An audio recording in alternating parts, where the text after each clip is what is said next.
काय अशक्य हो या जगामध्ये माणसाला? काय अशक्य आहे? अरे प्रयत्नाची पराकाष्ठा जर असे माणसाला अशक्यही शक्य करता येतं. आपलं कसं झालंय, संत तुकाराम महाराजांच्या अभंगाचं प्रमाणाचा अर्थ आपण थोडंसं आपल्या दृष्टीनं चुकीचं लावायला लागलो. माणसं म्हणतात ठेविले अनंते तैशे चिरा. अगदी जांभई देऊन बोलायचं, तैशे चिरावे. जे आपल्यामध्ये एवढा आळस शिरला, कष्ट मेहनत परिश्रम, कमी कष्टामध्ये जास्त मोहबादला पाहण्याची सवय लागली. काही कामगार मंडळी अगदी उघड आपल्याला कबूल करतात. काही नाही, 2 तास जाऊन बसायचं आणि महिन्याचा पगार घ्यायचा. सांगायलाही काही वाटत नाही, सांगायलाही लाजल्याच्या वाटत नाही. 2 तास बसायचं. अरे कष्टाविना जीवन हे कष्टप्रधान असावं, कर्मप्रधानता जीवनामध्ये असावी, हे तुकाराम महाराजांच्याकडून आम्हाला शिकायचं आहे. या जगाला संत तुकाराम महाराजांनी दिलेला हा संदेश आहे. तुम्हाला आधुनिक काळातलं उदाहरण सांगतो. महाराष्ट्राच्या इतिहासामध्ये सोलापूरला एक आनंद बनसोडे नावाचा मुलगा होऊन गेला. तो 9वीच्या वर्गामध्ये 4 विषय जाऊन नापास झाला. कधीतरी मोबाईलवर सर्च करा म्हणजे आपल्या लक्षात येईल हा आनंद बनसोडे नावाचा मुलगा कोण आहे. 4 विषय गेल्यानंतर अलीकडे मुलांची मानसिकता महाराज ढासळत चालली. मुलं खूप दुर्बल झाली, ती विचारानं फार दुर्बल झाली. त्याची 9वी 10वीच्या 12वीच्या वर्गामध्ये 1-2 विषय गेले, मग कुठेतरी चुकीच्या मार्गाने जायचं, नाही तो विचार डोक्यामध्ये आणायचा. मी बोलू नाही खरं म्हणजे, पण आत्महत्या करण्यापर्यंत महाराज मुलांचे विचार जातात. आणि हा एक्झाम पिरियड आहे ना, परीक्षांचा कालावधी, त्या कालावधीमध्ये जर आपण पाहिलं ना तर दिवसाला 1-2 तरी घटना आपल्याला पेपरला वाचायला मिळतात, टी व्हीवरती ऐकायला मिळतात. मुलांची मानसिकता खालावत चालली. म्हणजे पचवण्याची, सहन करण्याची सहनशीलता मुलांच्यामध्ये आता राहिली नाही, पाहायला मिळत नाही. त्यांनी संत तुकाराम महाराजांच्या अभंगांचा अभ्यास करावा, महाराजांच्या जीवनातली कर्मप्रधानता पाहावी, संकटावरती कसं मात करावं, कसं तोंड द्यावं, हे संत तुकाराम महाराजांच्याकडून शिकावं. अरे अनुकूल परिस्थितीमध्ये कोणीही जीवनाची वाटचाल करेल, जीवनाच्या प्रतिकूल परिस्थितीमध्ये जीवनाची वाटचाल करायची. परिस्थिती प्रतिकूल आहे. वयाच्या 12-13व्या वर्षी महाराजांच्यावरती प्रपंचाची आणि संसाराची जबाबदारी पडली. वयाच्या 17व्या वर्षी संत तुकाराम महाराजांचे जन्म देणारे आई वडील महाराजांना सोडून गेले. वयाच्या 17व्या वर्षी एवढ्या लहान वयामध्ये मातृछत्र आणि पितृछत्र नेमकं हरपले. त्या 19व्या वर्षी महाराजांच्या प्रपंचावरती संसारावरती निसर्गानं घाला घातला. दुर्गादेवी नावाचा दुष्काळ, आपल्या महाराष्ट्राच्या इतिहासामध्ये प्रसिद्ध असणारा दुर्गादेवी नावाचा दुष्काळ महाराजांच्या प्रपंचावरती आला. आणि या दुष्काळानं साऱ्या प्रपंचाची, संसाराची दाही दिशा केली. मी काही पाहायला नव्हतो, पण महाराज सांगतात म्हणून मी सांगतोय. ते स्वतःच आपल्या तोंडानं लोकांना सांगायला लागले, काय करू संसार तापे तापलो मी देवा, करिता ही सेवा कुटुंबाची. त्राहे त्राहे त्राहे सोडवी अनंता, लागू दे ममता तुझे पायी. वयाच्या 19व्या 19.5व्या वर्षापर्यंत घरातली 6 माणसं महाराजांना घरातून सोडून गेली. बघा, नैसर्गिक आपत्ती आहे, दैवी आपत्ती आहे. आणि या आपत्तीला तोंड देता देता देता वयाच्या 19व्या वर्षी संसाराची दाही दिशा झाली. दुर्गादेवी नावाचा दुष्काळ पडला. शके 1551 ते 1552 हा 2 वर्षाचा दुष्काळ आहे. इसवी सन 1629 आणि 1630 हा दुर्गादेवीचा दुष्काळ येतो. या वेळेला महाराष्ट्रामध्ये जी परिस्थिती निर्माण झाली होती, ही जी परिस्थिती आहे त्याला महाराष्ट्राचं तमोयुग म्हणतात. तमोयुग. अभ्यासकानं हा विचार जाणीवपूर्वक पहा. या तमोयुगामध्ये महाराष्ट्रामध्ये शाक्तपंथाचा प्रभाव वाढला होता. शाक्तपंथाची तत्व मांस, मद्य आणि मैथून करण्यासाठी परवानगी होती. आणि मग मात्र हे चित्र पाहत असताना संत तुकाराम महाराज चिडले, रागावले आणि मग समाजाला प्रबोधन करताना म्हणतात, अरे अर्थ लोपली पुराणे, शब्द नाश केला शब्द ज्ञाने, विषय लोभी मने अवघी साधनी बुडवली. विषय लोभाच्या आहारी जाऊन सगळी अध्यात्माची संप्रदायाची साधनं बुडवायला घेतलीत. महाराज रागावले, चिडले, कारण तो काळ आहे तो तमोयुगाचा काळ आहे. या दुष्काळानं महाराजांच्या प्रपंचाची दाही दिशा झाली. गाव कोपळा, गावचा पाटील कोपला. हा बरं, एवढ्या प्रतिकूल परिस्थितीमध्ये महाराज म्हणतात बायको मेली. काय न्याय आहे बघा ना. बायको मेली हे का बरं झालं का? गाव कोपला बरं झालं. गावचा पाटील कोपला बरे झाले देवा निघाले.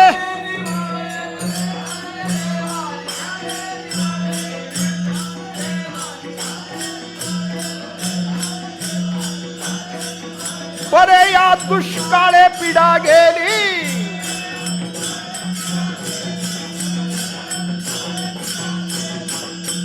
बरे झालंय. जीवनाच्या प्रतिकूल परिस्थितीमध्ये देखील ते म्हणतात फार चांगलं झालं. काय विचारधारा आहे, किती सकारात्मक विचार आहे. वाईटातून देखील चांगला निर्माण करण्याचा भाव आहे. माणसाला आयुष्यात हे कळलं पाहिजे, वाईटातून चांगलं निर्माण करावं का चांगल्यात वाईट करावं. माझं बोलणं लक्षात आलं ना. राजकारणातून मंदिरं उभी करावीत, फक्त मंदिरात राजकारण करायचं नाही.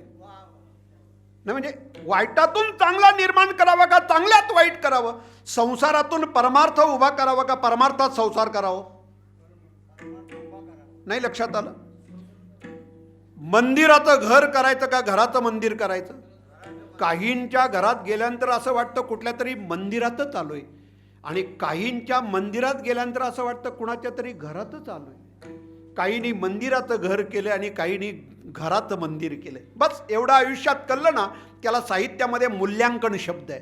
एवढं कळलं पाहिजे. वाईटातून चांगलं निर्माण करावं शिकावं महाराजांच्याकडून. हे अरे बायको मेली बरं झालं, दुष्काळ पडला बरं झालं, गाव कोपला बरं झालं, गावचा पाटील कोपला माझ्या दृष्टीनं बरं झालं. आणि मग 20 वर्षाच्या नंतरचा जो महाराजांचा प्रवास आहे साधकीय अवस्थेचा, हा साधकीय अवस्थेचा काळ, हा टप्पा आम्हाला आता वयाच्या 24व्या वर्षानंतर संत तुकाराम महाराजांनी उपदेश करायला सुरुवात केली. माघ शुद्ध दशमीला गुरुवारच्या दिवशी महाराजांच्यावरती सद्गुरूंनी मस्तकावरती हात ठेवला. 10 जानेवारी 1633 हा दिवस आहे इतिहासामध्ये. आणि मग संत तुकाराम महाराजांनी खऱ्या अर्थाने प्रबोधन करायला सुरुवात केली. मला हे सांगायचं होतं, ही जी कर्मप्रधानता आहे ती महाराजांच्याकडून शिकावी. मी तुम्हाला सोलापूरच्या आनंद बनसोडेचं नावाचं एक उदाहरण सांगतोय. लक्षात आहे ना तुमच्या? हाय हाय हाय हाय झोपले नाहीत ना. हा जो सोलापूरचा आनंद बनसोडे नावाचा मुलगा आहे, 9वीच्या वर्गामध्ये 4 विषय जाऊन नापास झाला. तुळजापूरकडे येताना तो एक पायी घाट चढून गेला. शेजारी एक डोंगर होता. त्याच्या डोक्यात काय आलं, गड्याच्या डोंगर चढावं. डोंगरावर चढला, खाली उतरला. प्रवासामध्ये त्याला एक वर्तमानपत्र मिळालं आणि ते वर्तमानपत्र वाचताना या जगामध्ये सगळ्यात उंच असणारं शिखर, या हिमालयाच्या आपल्या देशाच्या उत्तरेचा जो भाग आहे, या उत्तरेच्या भागामध्ये हिमवंतांचा राजा, म्हणजे या हिमालय पर्वताच्या ज्या पर्वतरांगा आहेत ना, आपल्या देशाचे 2 भाग पाडले जातात भौगोलिकदृष्ट्या. मध्ये विंध्याचल नावाचा पर्वत आहे. विंध्याचल पर्वताच्या उत्तरेच्या भागाला आर्यावर्त म्हटलं जातं आणि दक्षिणेच्या भागाला द्रविडी प्रांत म्हटला जातो. हा जो उत्तरेचा भाग आहे, या उत्तरेच्या प्रांतामध्ये या हिमालयाच्या रांगा आहेत. आणि या हिमालयाच्या रांगाच्या पर्वतराजीमध्ये मग सुलेमान पर्वत असेल, हिंदकुश पर्वत असेल, या पर्वतरांगामध्ये समुद्र सपाटीपासून 29,029 फूट समुद्र सपाटीपासून उंच असणारा शिखर म्हणजे माउंट एव्हरेस्ट, हा शिखर चढायचा आहे. हा 9वीमध्ये नापास झालेल्या आनंद बनसोडे नावाच्या पोराच्या डोक्यात विचार आला. आता सांगा हे शक्य आहे का हो त्याला? अरे 9वीतले विषय सोडवता येत नाही, तू एव्हरेस्ट चढायला निघालात. एव्हरेस्ट म्हणजे काय? अरे समुद्र सपाटीपासून 29,029 फूट समुद्र सपाटीपासून उंच असणारा शिखर चढायला निघालात. 9वीचे विषय सोडव पहिले. शक्य आहे का? कदापि शक्य नाही. पण लक्षात घ्या, या मुलाचं ध्येय, या मुलाचा आत्मविश्वास, या मुलाचा प्रयत्नवाद, या मुलाचं महत्वाकांक्षा 29 मे 2012ला आपल्या या भारतवर्षाचा, भारत देशाचा तिरंगा, आपला झेंडा घेऊन हाच आनंद बनसोडे 2012ला माउंट एव्हरेस्ट शिखरावरती गेला आणि आमच्या देशाचं निशाण त्या ठिकाणी त्यांनी झलकवलं. याला प्रयत्नवाद म्हणतात. विठ्ठल विठ्ठल. म्हणून माणसाला काहीही अशक्य नाही. प्रयत्नानं मेहनतीची प्रयत्नाची पराकाष्ठा जर केली तर माणसाला या जगामध्ये असाध्यही साध्य करता येतं. संत तुकाराम महाराज हा प्रयत्नवाद सांगण्यासाठी एक पहिल्यांदा दृष्टांत देऊन हा प्रयत्नवाद आपल्याला सांगतात. दृष्टांत असा आहे अभंगाच्या पहिल्या चरणामध्ये.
भुजंग धरतील हा ओ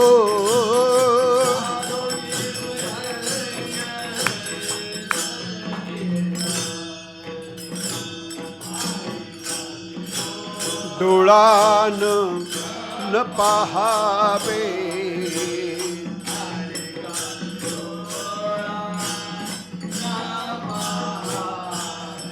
हा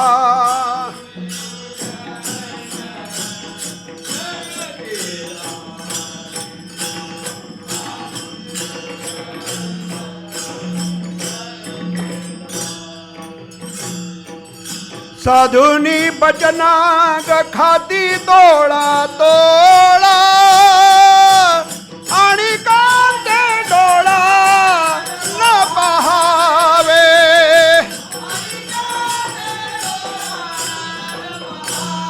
हा साधुनी बचनाग खाती तोळा तोळा न पाहावे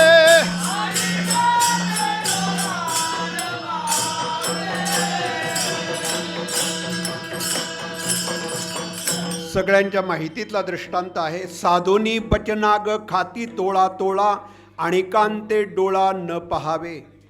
आपल्या भारतामध्ये एक बचनाग नावाची वनस्पती, दोन प्रकारचा बचनाग मानला जातो. एक काळा बचनाग आणि एक पांढुरका बचनाग, असे दोन प्रकारचा बचनाग मानला जातो. ही जी बचनागाची वनस्पती आहे, या वनस्पतीच्या मुळामध्ये अत्यंत प्रभावी विष आहे, अत्यंत प्रभावी. महाराज म्हणतात इतर माणसानं नुसतं जरी पाहिलं तरी त्या विषाचा प्रभाव त्याच्या दृष्टीवरती त्याच्या जीवनावरती होऊ शकतो, एवढा त्या विषाचा प्रभाव आहे. पण याच बचनागाच्या वनस्पतीवरती रासायनिक प्रक्रिया करून विष मारण्यासाठी एक विषाला प्रतिबंध करणारी ताकद याच बचनागाच्या वनस्पतीतून तयार झाली. त्याच विषाचा सदुपयोग होऊ लागला आपल्या देशामध्ये. मला काही त्या बाबीतलं फारसं कळत नाही, पण आपल्या देशामध्ये एक बचनागाची वनस्पती आहे, अत्यंत प्रभावी विषारी वनस्पती आहे. एक साधारण असा विचार करा, वस्तूचं जे मोल आहे, वस्तूचं जे विकणं आहे, जो बाजार आहे, तशा प्रकारे घडला जातो. भाजी मार्केटमध्ये गेल्यानंतर आपल्याला भाजी घ्यायची असेल तर ती आपण तोल्यानी घेऊ का? तोल्यानी नाही, मग कशी घेतो? किलोनी घेतो.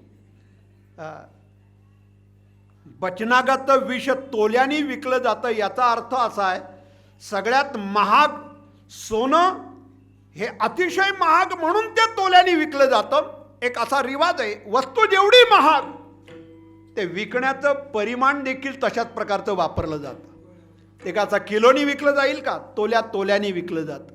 एवढं प्रभावी आणि एवढं महाग आहे ती वनस्पती. पण एखादा साधू, एखादा महात्मा, एखादा सत्पुरुष ते बचनागाचं विष तोल्याने खातो. कसं हो हे सगळं कसं शक्य आहे? याचं उत्तर महाराजांना द्यायचं आहे, पण दुसरं चरण सांगितल्याशिवाय नाही उत्तर देणार. दुसऱ्या चरणातला दृष्टांत सांगितल्याशिवाय उत्तर नाही, कारण उत्तर आहे ते शेवटच्या चरणामध्ये. पहिला दृष्टांत आहे, साधूनी बचनाग खाती तोळा. शक्य आहे का हो? आपल्या दृष्टीने हे कदापि शक्य नाही. मला आठवतं ही जुनी मंडळी, गोठ्यामध्ये जर एखादी गाय व्यायली, त्या गायीचं गोंडस गुबगुबीत असं असणारं वासरू हे गोठ्यात गायीच्या शेजारी नाही बांधलं जायचं. मग ते वासरू कुठे? घरात एखाद्या कोपऱ्यामध्ये चांगल्या जागेवर बांधलं जायचं. आणि मग गाय पाजण्याच्या वेळेला ते वासरू, तो मालक असा 2 हात घालायचा आणि अलगत उचलायचा, तो अलगत उचलून न्यायचा. 1 दिवस झाला, 2 दिवस झाले, 15 दिवस झाले, तरी मालक वासराला उचलायचा. करता करता तो वासरू 2 महिन्याचा झाला, तरी मालक उचलायचा. आता 2 महिन्या, पहिल्या दिवसाचा वासरू 2 महिन्यानंतर तेवढाच राहिला असेल का? त्याचं वजन तेवढंच राहिलं असेल का? 20 किलोनी वाढले, पण मालकाचा रोजचा सराव असल्या कारणानं तो रोज उचलायचा. 4 महिने झाले, त्या वासराचं रूपांतर, बोला काय शब्द आहे? म्हणजे तो मोठा झाला, तरी मालक उचलायचा. त्याला एकमेव कारण आहे प्रयत्न. रोजचा सराव असल्या कारणानं साधू पुरुष या बचनागाचा विष थोडा करता करता तोल्याने पचवतात. त्याला कारण आहे हा त्यांचा सराव, ही त्यांची प्रॅक्टिस, हा त्यांचा कर्म योग, ही त्यांची कर्मप्रधानता आहे. या जगामध्ये काहीही अशक्य नाही. मला पुराणातली दृष्टांत तुम्हाला सांगायला आवडेल, ऐतिहासिक उदाहरणं सांगायला आवडेल. माझ्याकडे वेळ फक्त साधारण 20 मिनिटाचा वेळ राहिलेला आहे. मी तुम्हाला ऐतिहासिक उदाहरण सांगू का पौराणिक उदाहरण सांगू? सांगा, तुम्ही सांगा, मी ते उदाहरण सांगेन. ऐतिहासिक सांगू? ठीक आहे, ऐतिहासिक सांगतो. श्रीमंत छत्रपती शिवाजी महाराज जावळीच्या रानात गेले आणि जावळीच्या खोरामध्ये गेल्यानंतर महाराजांचं लक्ष गेलं ते भोरप्याच्या डोंगराकडे गेलं. 1654ला आणि 1656ला बरोबर 2 वर्षांनी या भोरप्याच्या डोंगरावरती महाराजांनी भोरप्याचा डोंगर ताब्यात घेऊन या भोरप्याच्या डोंगरावरती एक किल्ला उभारला 2 वर्षामध्ये. आणि मग त्याचं नामकरण विधी केलं, त्याला नाव दिलं प्रतापगड. 1659ला हा प्रतापगड घेण्यासाठी अफजल खान नेमका दरमदल करत आला. पहिल्यांदा तुळजापूरला आला, नंतर पंढरपूरला आला. पंढरपूर पासून 20 कोसाच्या अंतरावरती छत्रपती शिवाजी महाराजांची सासूरवाडी मलवडी नावाचं गाव आहे. नाईक निंबाळकर कुटुंबामध्ये 4 भावंड जन्माला आले. गुणाजी, बजाजी, सावित्री आणि सई. ही सगळ्यात लहान असणारी सई वयाच्या 7व्या वर्षी हिचं लग्न झालं. आणि ही 7 वर्षाची सई, तुम्हाला शंका येईल म्हणून सांगतो,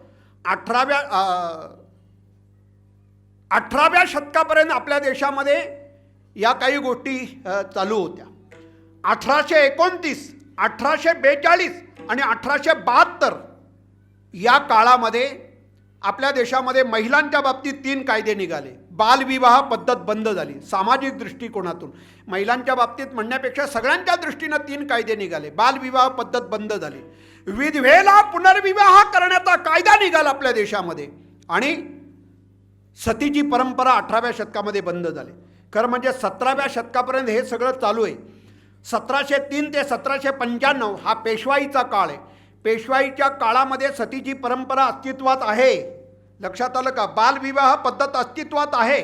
18व्या शतकापासून बालविवाह पद्धत बंद झाले. हा तर 16व्या शतकातला विषय. वयाच्या 7व्या वर्षी सईचं लग्न झालं आणि लक्ष्मीच्या पावलानं नाईक निंबाळकर कुटुंबातली ही सौभाग्यवती भोसल्यांच्या कुटुंबामध्ये आले. हिचा जो मोठा भाऊ आहे बजाजी, अफजल खानाने बजाजीला पकडलं. का? मेवण्याला पकडल्यानंतर हा शिवाजी आपल्या पायाजवळ चालून येईल. म्हणजे मी त्याच्या परिभाषेमध्ये बोलतोय, मी एकेरी बोलणार नाही, त्याच्या भाषेमध्ये बोललो. हे राजे आपल्या पायाजवळ येतील. आणि तसंच झालं. सईने हट्ट धरला, म्हणे महाराज आमच्या सगळ्या कुटुंबाचा भार नेमका दादावर आहे. वडील गेल्यापासून प्रपंच दादा सांभाळतो. माझ्या दादाला अफजल खानाने पकडले, त्याची सुटका करा. 26,000 सोन्याचे सुवर्ण मोहरा देऊन छत्रपती शिवाजी महाराजांनी आपल्या मेव्हण्याची सुटका केली. बजाटीची सुटका झाली. हा अफजल खान निघाला, मदल दरमदल करत वाईत आला आणि वाईतून तो प्रतापगडाच्या पायथ्याजवळ येऊन थांबला. 1659ला काय घडलं हा इतिहास सगळ्यांना श्रुत आहे. माझा आज तो स्वतंत्र विषय नाही, पण 1659ला प्रतापगडाच्या पायथ्याशी छत्रपती शिवाजी महाराजांनी त्या अफजल खानाचा कोथळा काढला. 1659ला महाराज अफजल खानाला मारून खाली उतरले आणि हा जो प्रतापगड आहे बघाव, आजपर्यंत कोकणातले 3 बंदर, एक राजापूरचं बंदर, एक दाभोळचं बंदर आणि एक महाडचं बंदर, या 3 बंदरातून येणारा किमतीचा माल हा नेमका विजापूरच्या बादशाला जायचा. त्यामुळं विजापूरचा बादशाह मगरमत्त होत चाललाय. छत्रपती शिवाजी महाराजांची दूरदृष्टी पहा. हा कोकणातून येणारा बंदरातला किमतीचा माल थांबवला पाहिजे. मग प्रतापगडाच्या पायथ्याशी ठाण मांडायचं, एखादा टोल नाका ठेवायचा, त्याची अर्थसत्ता नेमकी कट करायची, थांबवायची. एकदा माणसाची अर्थसत्ता तर गोठवली तर कितीही माणूस मोठा असो तो खाली येतो. कारण अर्थसत्ता ही जीवनाची प्रधान सत्ता आहे. आपल्या देशामध्ये 5 प्रमुख सत्ता आहेत: धर्मसत्ता, राजसत्ता, अर्थसत्ता, शिक्षण सत्ता आणि प्रसारण सत्ता. या 5 सत्ता आहेत. त्याच्यामध्ये अर्थसत्ता ही एक प्रधान तत्व आहे, प्रधान सत्ता आहे. त्याला अलीकडे आपण मनी फाउंडेशन म्हणतो. पैसा हा परमेश्वर आहे. अर्थसत्ता ही प्रधान सत्ता आहे. बरोबर 1659ला महाराज गडावरून उतरले आणि 18 दिवसामध्ये बघा, महाराजांनी 18 दिवसामध्ये 15 किल्ले घेतले. किती? 18 दिवसामध्ये 15 किल्ले घेतले. त्यातला शेवटचा किल्ला घेतला तो नेमका पन्हाळगड, शेवटचा किल्ला. काय वेग असेल, काय स्पीड असेल, काय प्रयत्न असतील, काय मेहनत असेल. कधीतरी बसल्या बसल्या गणित लावा. 18 दिवसामध्ये 15 किल्ले घेणे. 15 किल्ले म्हणजे काय? दिवाळीला दारात बांधलेले किल्ले नाही पोरांनी सांगत मी.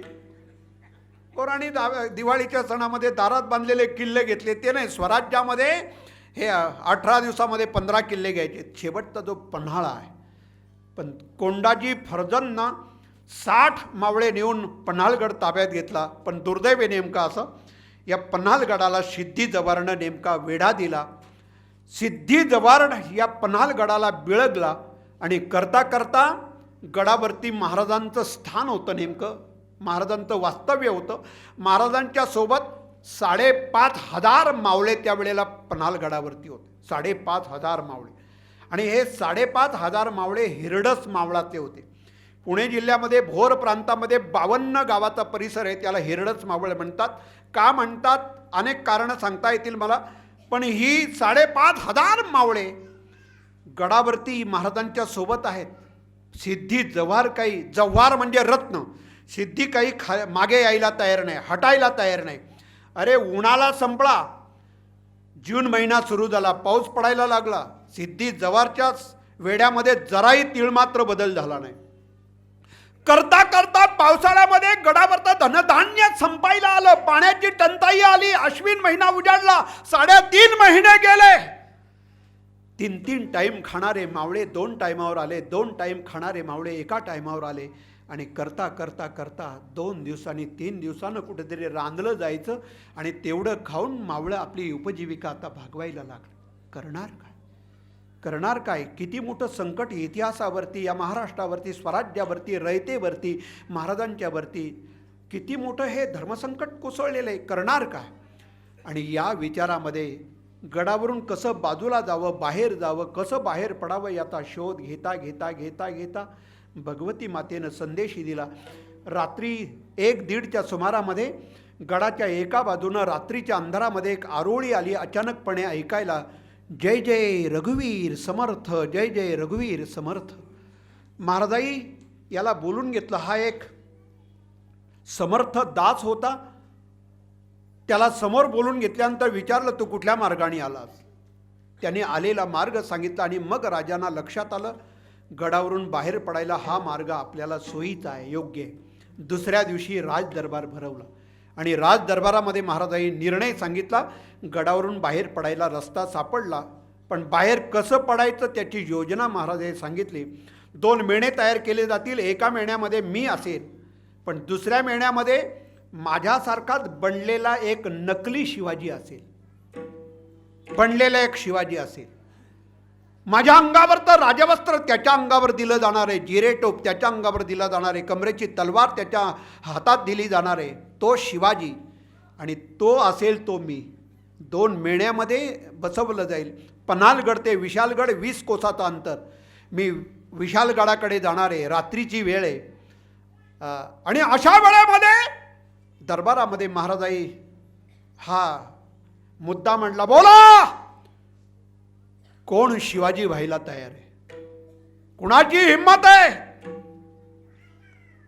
यदा कदाचित नकली शिवाजी जर सिद्धी जबारच्या हाताला भेटला तर त्याच्या 2-3 तासाच्या नंतर शरीराच्या खांडोळ्या होणार आहेत.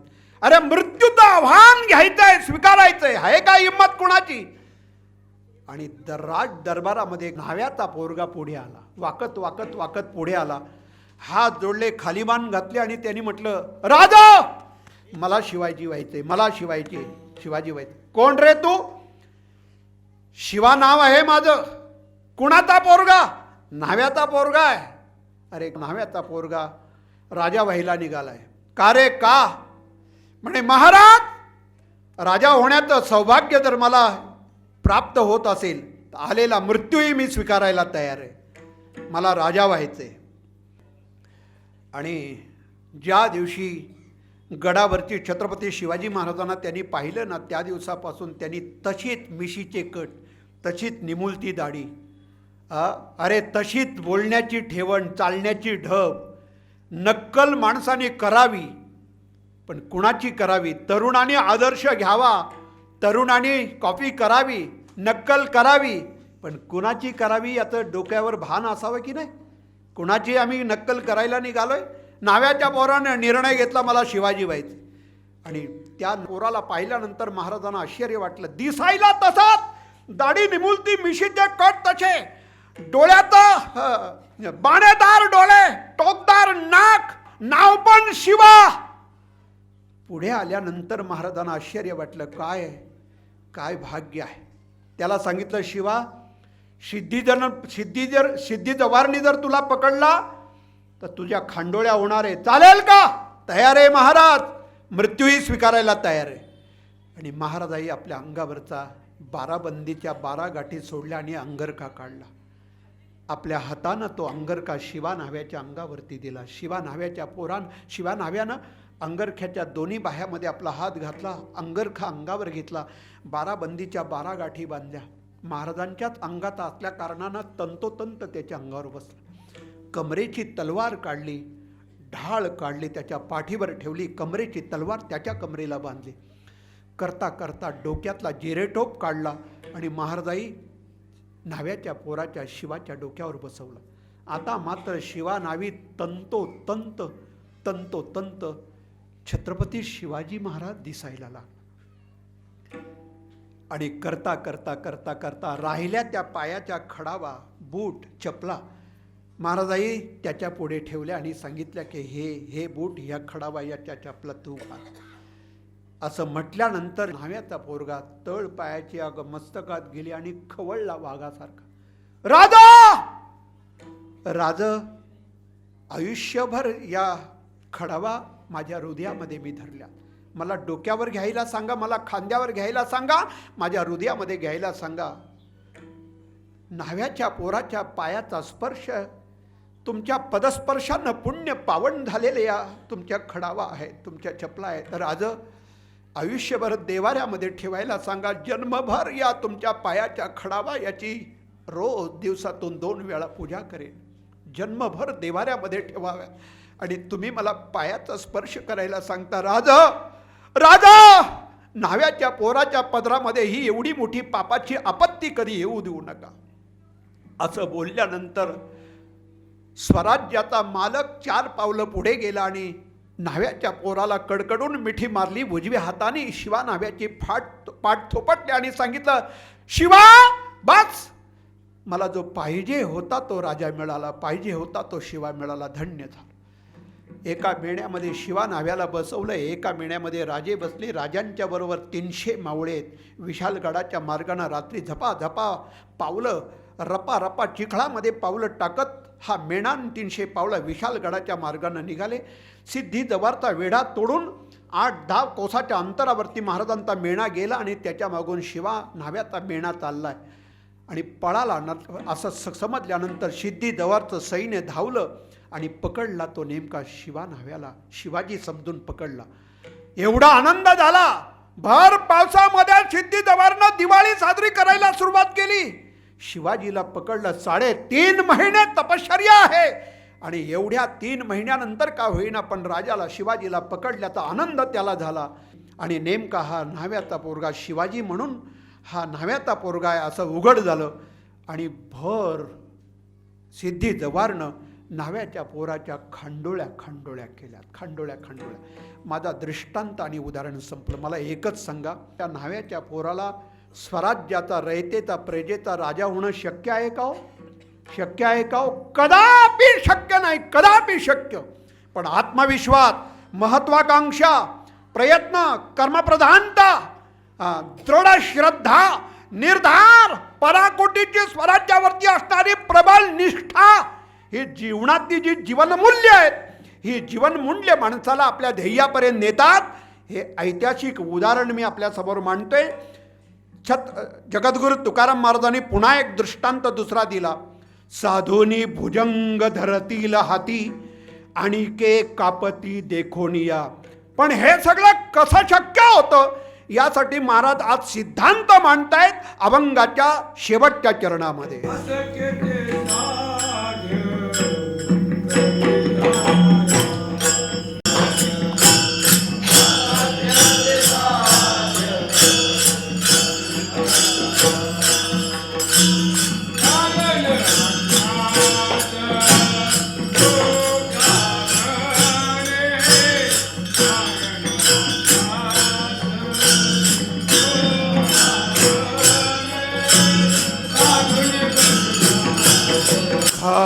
ते तोळा हा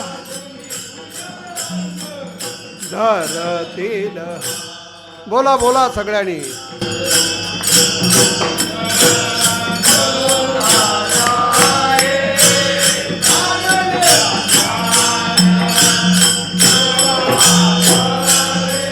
साधुनी भुजंग धरतील हा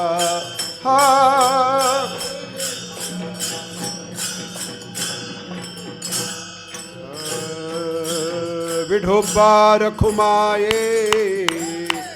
2 दृष्टांत दिल्यानंतर महाराज शेवटच्या चरणामध्ये आपला प्रयत्नवाद सांगतात. तुका असाध्य ते साध्य करिता सायाच कारण अभ्यास तुका म्हणे.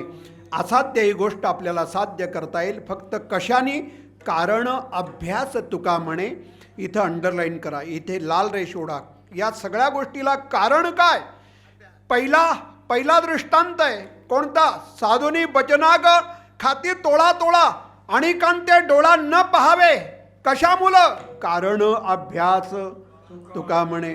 साधुनी भुजंग धरतील हाती आणि के कापती देखोनिया. कशामुळं? कारण अभ्यास तुका म्हणे. या सगळ्या गोष्टीचं कारण आहे ते फक्त आणि फक्त अभ्यास. अभ्यास म्हणजे पुस्तकं वाचणं हा एवढाच अभ्यास या शब्दाचा मर्यादित अर्थ नाही. अभ्यास म्हणजे प्रयत्न, अभ्यास म्हणजे अट्टहास, अभ्यास म्हणजे साधना. पराकोटीचे प्रयत्न जर माणसाकडे असतील तर त्याला या जगामध्ये काहीही अशक्य नाही.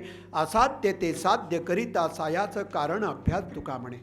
अशा स्वरूपाचा संत तुकाराम महाराजांचा कर्मप्रधानता शिकवणारा तसा संतपर प्रकरणातील आपल्या सगळ्यांच्या पाठामध्ये चिंतनामध्ये असेल नसेल खूप काही पौराणिक दृष्टांत देऊन आधुनिक काळातले दृष्टांत देऊन हा विषय आपल्यासमोर मांडता येईल.